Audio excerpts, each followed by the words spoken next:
Hey everyone, welcome into the week 9 edition of my rankings versus expert consensus, where I recap players that I believe are higher or lower versus the expert consensus this week. So I put this out in an article on Fancy Data every week, and I want to make sure that you are getting the best content available. Of course, I mean, we're off to a pretty good start for Thursday.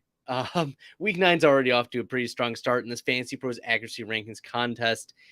And look, if you follow me on Best Bell Fantasy, you would have seen a video where I talked about how AJ Brown, even if he scores a touchdown, won't be a top 12 wide receiver this week against the Houston Texans. And that came to fruition. AJ Brown did score a touchdown, but he only had 13.9 fantasy points and would have ranked as wide receiver 21 last week. I ranked him as wide receiver 12 despite his wide receiver 7 consensus. And you're saying, well, the difference between 12 and 7 is only about 5 spots, Bradley. And yes, it is true, but only 3 rankers in a field of over 200 were lower than me on AJ Brown. And then also for Jalen Hurts as well, I was pretty low compared to the consensus. Only 20 rankers were lower than me on Jalen Hurts. And I kept Dallas Goedert at tight end 3, and he went off for a massive game. I was 10 spots above consensus on Philip Dorsett, 10 spots above consensus on Chris Moore. I mean, the only real miss that I had for this week was Tegan Quitterino. If you knew who that was going into this podcast, well, great job. Congratulations.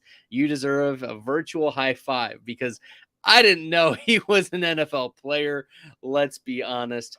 And to be fair to me as well, only 11 rankers out of the 200 even had him ranked somewhere. And that could have been tight end 70 for all we care. Overall, I would say a pretty successful Thursday night football for the rankings. Now, last week is probably the toughest week, week 8. I finished 117th in the contest of about 210 rankers, so a little below halfway, but it was my worst finish. My previous worst finish was like 90th overall. So entering week 9, I'm 36th overall in accuracy out of 211 fantasy rankers year to date. And that includes being the 12th most accurate wide receiver ranker and also the 6th most accurate IDP ranker. Although that's not what, my focus is on right now. It's just, I guess I'm hitting the right side of variance for IDP. But as the time runs out, I'm starting to find myself try to be ranking a little more aggressively or trying to find the edge where I can. So that's what this video and this article is going to be focused on, trying to squeeze out every edge that I can so that I can get back into the top 10. It's going to be hard to do in the second half, so I have to really crush, but we're going to do our best. So I just want to take a reminder that I take part in advising Fantasy Data's weekly rankings. They're an excellent resource for anyone looking to win their league, along with player projections and advanced metrics. That's what I use to help me make decisions for DFS, for start sits, for articles like this and my own rankings. So if you want to use this, use the Fantasy Data.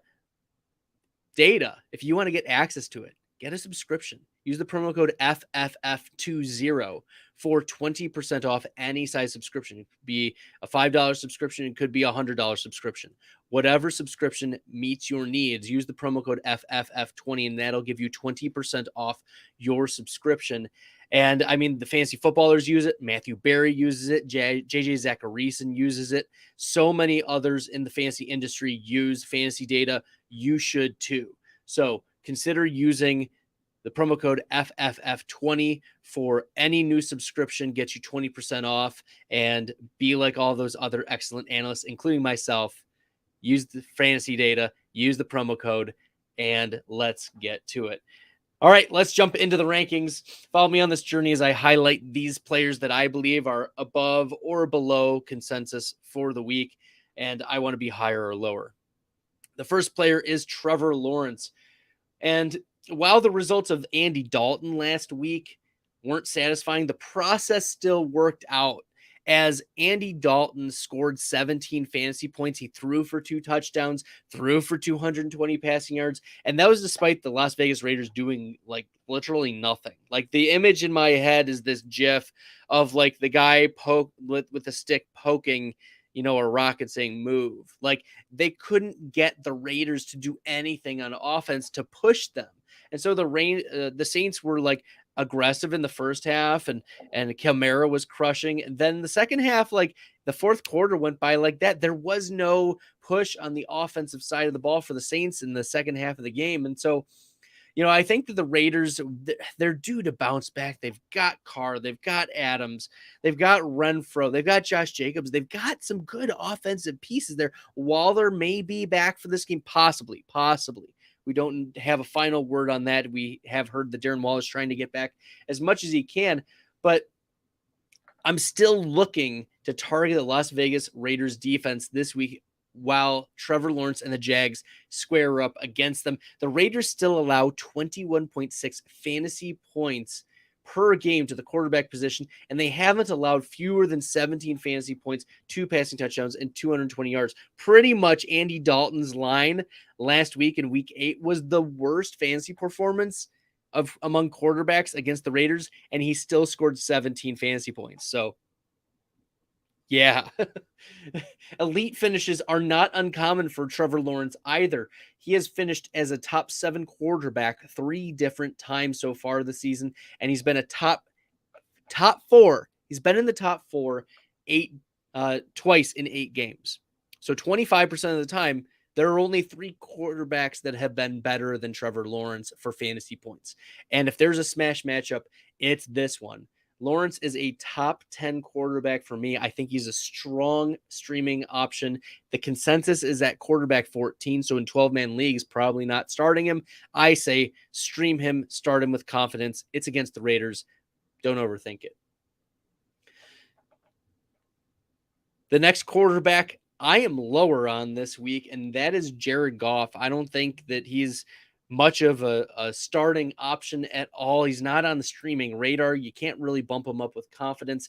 I have him ranked at quarterback 22. The consensus is at 16, and he started hot. You have to give Jared Goff and the Lions credit. He started hot, but after the first 4 games in which he had 2 top 8 fantasy performances, Jared Goff has cooled off significantly.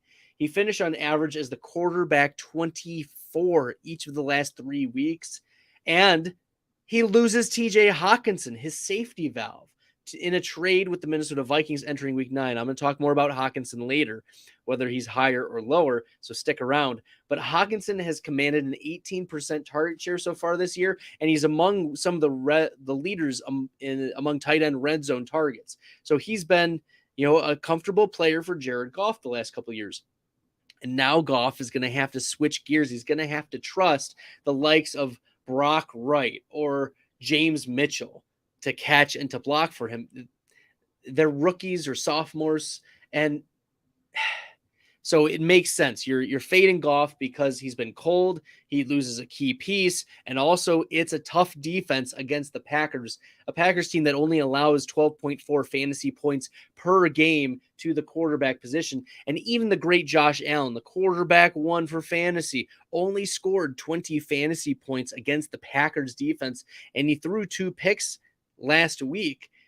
Those 20 points for Josh Allen were a season low by 5 fantasy points for the current fantasy quarterback 1 overall. The Packers are one of the most complete defenses, and with the pace of play that the Packers offense plays at, it's unlikely that this game results in a shootout, and that's why Goff is my quarterback 22 instead of the quarterback 16. I just don't think there's a lot of upside there. My higher ranked running back for this week, it's all contingent of whether he's activated from the IR tomorrow. We will find out on Saturday whether Cordero Patterson is a 0 or a top 24 back. And that's my opinion, at least. He's been designated to return, and we shouldn't forget about him on his IR stint, right? We've forgotten about Patterson. We've been Algier and Caleb Huntley all in the front of our brains, and we've been riding with the Huntley Algier sunglasses. But when Patterson was healthy during his first 4 weeks, 2 of those weeks he was a top 4 running back finisher. Now, granted, the Falcons have leaned on Huntley and Algier, but the return of Patterson, he should automatically pop into a running back 2 slot for you in your starting lineup, maybe even a running back 1. But the Falcons face off against the LA Chargers, who allow 26.7 fantasy points per game to the running back position, which ranks as the most favorable matchup in the NFL. And let's be honest about the Falcons. Their defense stinks. And so if the Chargers can move the ball against the Falcons defense, the Falcons are going to have to be keeping up and utilizing their weapons of Pitts, London, and then Cordarrelle Patterson. They're going to lean on them pretty heavily. So as long as he's active, Cordarrelle Patterson, he is a top 24 option. He should be in your starting lineups moving forward. Now, a player you need to not have a lot of optimism about at the running back spot is James Robinson. And his expert consensus ranking right now is running back 36. There's no way he's going to be that high. Like, he got his feet wet last week. He only played about 20% of snaps, but he hasn't been given more than 12 carries since week 3. Yeah, that's concerning. Like, the Jags traded him away because he's not great. He's good. He's fine, whatever, but he's not great. And there's not much reason to think that his role is going to change from what he did in week 8. And looking at week 8 as well against New England, Michael Carter gained 61 yards on 11 touches, and he had 7 targets in this game. So I would say Michael Carter still is going to be the running back you want in this Jets backfield. Plus, this is a real negative matchup. The Buffalo Bills are not an easy team to run against, right? They rank in the bottom 13th percentile of fantasy running back points against, and they only allow fewer than 17 fantasy points per game. And let's look. Robinson will slot as the running back 2. How did the running back 2 against for Green Bay do last week against the Buffalo Bills? Well, A.J. Dillon was limited to 7 fantasy points on 11 total touches. I would take the under on 11 touches for James Robinson. So I would take the under on 7 fantasy points as well. Robinson lands outside my top 48 of running backs. There's not really reason to even consider him as a flex play. I'm moving him down in my ranks, and you don't need to be playing him this week. There's really no reason for optimism for James Robinson. Sorry, guys. All right.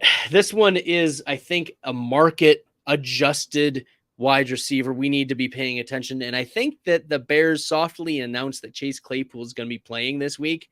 So I'm not too worried about that. If you saw, there was a video that the Bears put out today with the hype piece and the hype music and Coach Eberflus handing the baton off to Chase Claypool. It was a nice little video if you want to check it out. But I don't imagine they put that video out and they say, oh, by the way, you're inactive for this first game. So wide receiver 76, I think, is a little bit of a hedge that he would be inactive, but I think he's going to be active. And Claypool's coming off a top 27 wide receiver game in week 8, where he finished 4 for 45 on 6 targets. He had a touchdown. And we've seen ceiling weeks this year from Chase Claypool, 7 for 96 and a touchdown, 7 targets in week 6. And on the season, yeah, he's wide receiver 41. He's running all of his slots. He was running all of his routes out of the slot, like 93% of them. Either he stays in the slot and Darnell Mooney moves to the outside, which I don't think will happen. Mooney's not like built to be an outside wide receiver. I think Claypool might actually move to the outside, and that allows him to use his speed, use his body, catch the balls deep. I think these deep targets will increase for Chase Claypool moving to the Bears if, in fact, he moves on the outside, which is the role he had in 2021 when he was when Big Ben was playing and Juju Smith-Schuster was playing for the Steelers. Chase Claypool played mostly on the outside, and now that Ben is gone and Juju is gone, Chase had moved mostly into the slot. So I am a little more optimistic than the consensus pretty significantly. Like, I want to move him up into a low end flex consideration. Look, this is also projecting how the Bears defense is going to do. They just traded Roquan Smith. They just traded Robert Quinn. I think the Bears are going to give up a lot more fantasy points, and that means that Chase Claypool should continue to ascend in this offense. He's going to get more opportunities than he would have had those defensive players not been on the field, because teams are going to score, therefore forcing the Bears to need to score more. So I think that with those trades on defense, they may give up more points. More aggressive play calling may need to be had. We've seen Justin Fields perform well over the last couple weeks. He's been improving his fantasy points each of the last few weeks. And so as long as he's active, Chase Claypool is a top 48 wide receiver for me. He's not going to be relegated to wide receiver 76. All right, one of the lower wide receivers for the week, Tyler Lockett, wide receiver 14 is the consensus. I have him at wide receiver 25. And as the old saying goes, fool me once, shame on you. Fool me twice, shame on me. And I'm putting it out there. I'm willing to be fooled by Tyler Lockett once again, baby. Last week, Tyler Lockett faced a New York Giants coverage defense that limited him to 4 catches for the 30 yards. Until midway through the fourth quarter, when there was a busted coverage and he just caught a 33-yard touchdown. It completely threw off my take. I would have won it handily, but those broken plays just get you. I'm willing to take the chance again in week 9. Now, the last time that Lockett squared off against Atlanta, he scored 3 fantasy points and finished as outside the wide receiver 50. It was pretty bad. So Marco Wilson limited Lockett to just 2 catches, 3 yards for 3 targets, 11 yards, 79 air yards. Arizona is one of the toughest PFF coverage grades in the NFL, and a top 14 wide receivers really aggressive, especially with DK Metcalf now also being available. I have Lockett ranked outside the top 24 of wide receivers for this week. All right, the high tight end for the week for me, Tyler Higbee. And now it's hard to get excited about tight ends these days.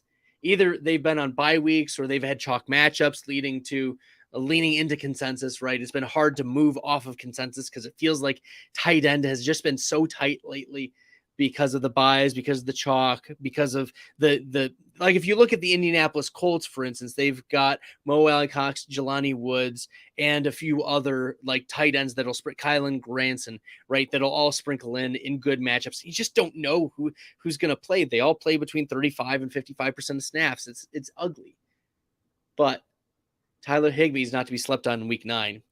Cooper Kupp, the middle of the field specialist for the Rams, and their receiving ace, suffered an ankle injury in week 8. And he's expected to play, but with ankle injuries, you have to understand that there is a lowered ceiling in the expectation of effectiveness. So this may lead to more opportunities for Higbee, even if Kupp is on the field. And Higbee plays almost every snap. He's already commanded a 22% target share. He's second on the Rams with that target share, and he has 5 red zone targets. It's just that he's hit the wrong side of variance so far, hasn't scored a touchdown yet on the season. But if he scores a touchdown against the Tampa Bay Buccaneers, he could get even into the top 4 here. And the Bucs give up almost 13 fantasy points in half PPR to opposing tight ends, and that's a 90th percentile clip. He could find himself in that elite tier this week. And he's one that I just want to raise my expectations for Tyler Higbee. If we're lowering for a Cooper Kupp, we have to raise up for Tyler Higbee. It's just, that's how the world works, right? What goes up must come down. And that's what I like to say on a lot of these podcasts, where if you're fading another player, you kind of have to give and take. If you're taking away from the pie, someone else gets part of that pie. And I think Tyler Higbee is talented enough to get it. So he's the consensus 8. I've moved him up to 5. The last player I want to talk about, TJ Hawkinson. He is my lower ranked wide receiver for the week. And with Irv Smith placed on injured reserve due to a sprained ankle, the Minnesota Vikings traded a 2nd and 3rd round pick to the Detroit Lions in exchange for Hawkinson and 2 future 4th round picks. And for the Vikings, it's obvious. It's an upgrade in the tight end position. Hawkinson is greater than even a healthy Irv Smith. But with Irv Smith on IR, there was a need for the Vikings. They fill it immediately with TJ Hawkinson, the former first round pick.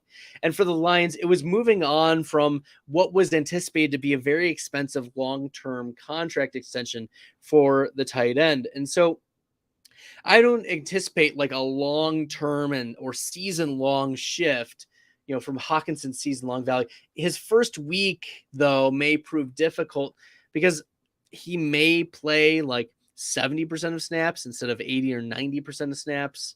Like Johnny Munt was getting run with Irv Smith, and they were limiting Irv Smith to only about 60 to 65% of snaps over the last 3-4 games.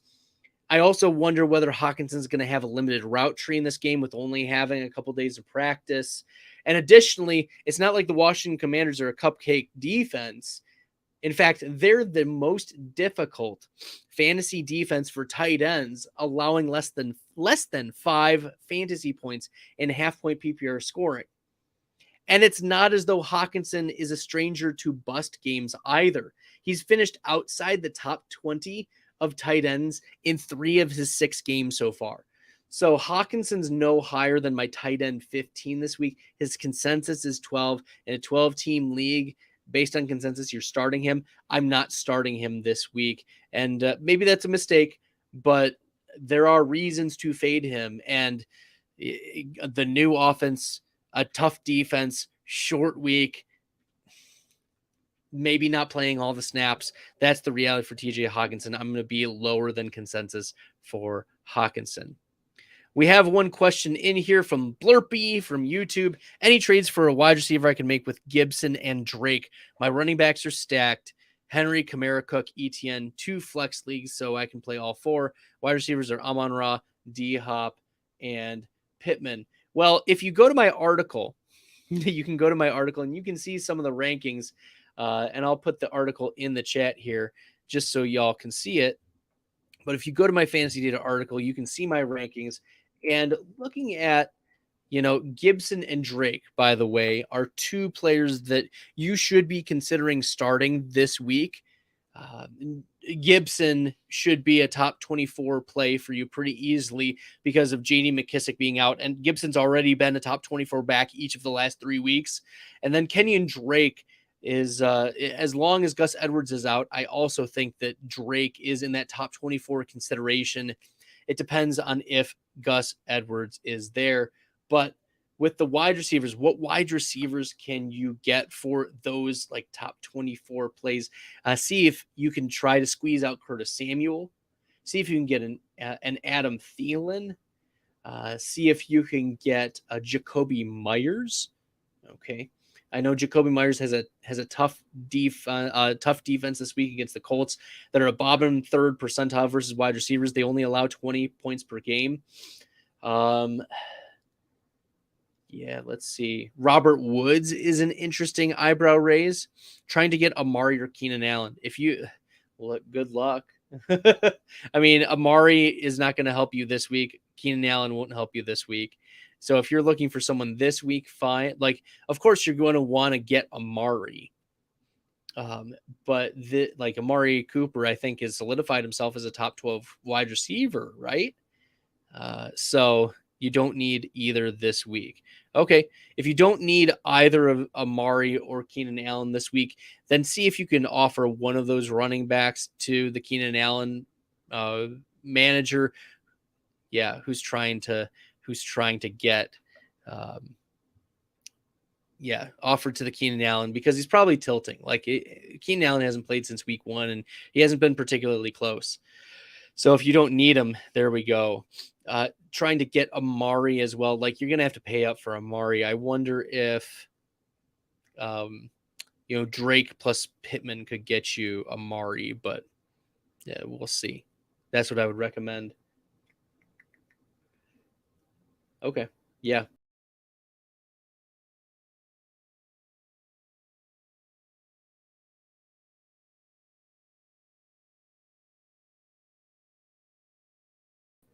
Okay, that was that was bizarre. I don't know why it popped off, but there we go. Okay, give Keenan Allen and Kareem Hunt. Give DK receive DK and James Conner. Yeah, I would do that. Half point PPR. DK and James Conner, I think, get more touchdowns anyways in half PPR. That's more upside. Gibson and Pittman, yeah, that's too much for Amari, I think. I would agree. I think that's a little too much. If you're going to get Amari, get maybe something else too, if you're doing that. Okay, good. So answered a couple questions here. I went through my rankings. Make sure you check out the article on Fantasy Data, Fantasy Rankings versus ECR Week 9. I have them laid out. I also have my rankings posted in there. They're behind the paywall. If you have a FantasyPros account, you can check out that as well.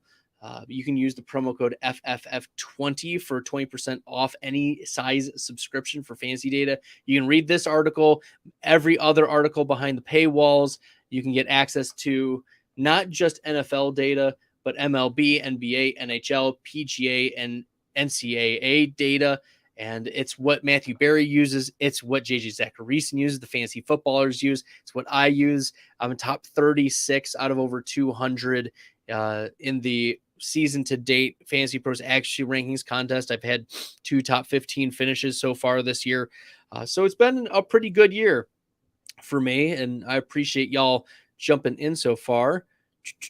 Let's see. There are a couple other questions, and I'll do my best to answer them, and then we'll call it a night. All right, everyone? Point half PPR, AJ Dillon or Allen Robinson? I think you got to go Allen Robinson just for the touchdowns, unfortunately. Yeah, that's feels bad, though. It feels ugly, doesn't it? Like AJ Dillon, the only reason they were using him a lot is because it was effective to run against the Bills just every single play and wear out the defense. So I'm not trusting the volume that AJ Dillon got. I think he's going to waver between 13 and 20 snaps per game. Gibson and Pittman, if you can get Devontae Adams, I think that's fine. Thanks. Been waiting too long, and Alan's sick of him now. That's fair. Hog Andy _6. Appreciate you. And then half PPR, Kenyon Drake or AJ Dillon. Kenyon Drake, as long as heck, even if Gus Edwards is active, I'd probably still have Kenyon Drake over AJ Dillon. Just because of the hamstring re-injury, you never know. They rushed him out. They rushed Gus Edwards out anyways from that hamstring strain earlier before the Thursday night game last week. So I would start Kenyon Drake over AJ Dillon. Yeah. Okay. Well, I appreciate everyone jumping in. You can follow me on Twitter at FFStalder. You can use the promo code FFF20 for any fantasy data subscription, and that will get you in. Any subscription will get you behind the paywall for my article, for all of the other weekly articles that I write, and any of the, depending on the size of the subscription, will get you access to NFL, MLB, NBA, NHL, PGA, and NCAA data as well. Is AJ Dillon worth a hold any longer in redraft? 10 to 12 team leagues, short benches? No. You can drop him to waivers. Let someone else hold on to him. He's no more than a handcuff right now. So, I mean, if Alexander Madison's being held in your league, you should hold on to him. I think that's the good barometer. Like AJ Dillon is Alexander Madison right now. All right. Thanks, everyone. Appreciate y'all. Until next time, till next week, good luck in the fantasy football streets.